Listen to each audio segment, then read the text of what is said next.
Hi everyone, welcome to this sneak peek of our new upcoming live monitoring system. What you are about to see is an early preview of the system, a simulation of how molds will be tracked, analyzed, and predicted in real time. Starting off, there's some setup for the connector to work that you will have to do depending on which machine or mold you want to track. Starting with the protocol, we support OPCUA. However, right now, for the purpose of showing a preview, we are selecting simulation. In the machine ID section, you will input the ID number of the machine you are going to connect to. For the endpoint URL, this is the important part. The OPCUA server has an endpoint, which it uses to transmit data to external services. You must input that URL here in this box. For the upstream URL, you need to input our server URL. We provide this pre-filled for you, so you don't have to worry about that. We also plan to provide support for API keys in the future for added security and authentication measures.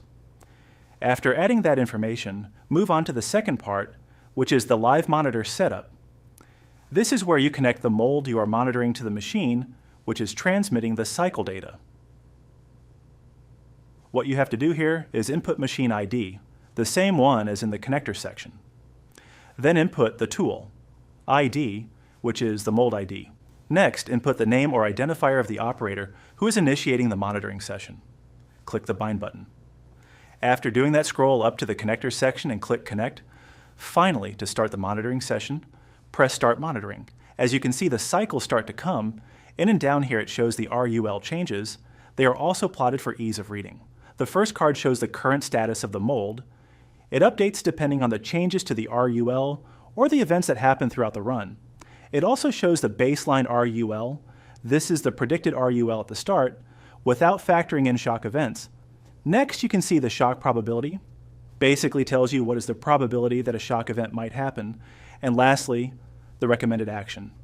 It gives you an insight on what to do for each situation. There are many useful plots. Starting with the RUL over cycles, this chart is updated each cycle. As you can see, when a cycle is completed each second, another point is added to the plot. This lets you see where a dip in the RUL happened. In the shock probability chart, each spike marks a detected shock, and the curve then cools down as conditions stabilize. The next chart, the detected events chart, shows dots that represent actual detected shock events with their severity at that cycle. So the higher the dot is, the more severe it is. Lastly, we have the event log.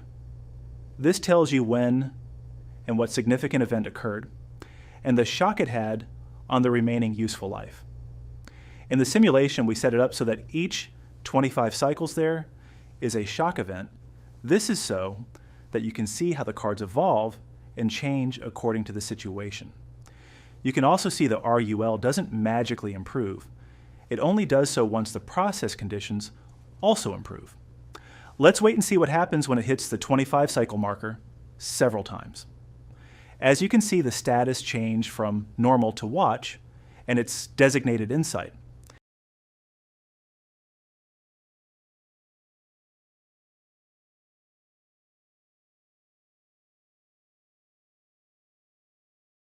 As you can see, when it hit the 120 cycle marker, it changed to critical.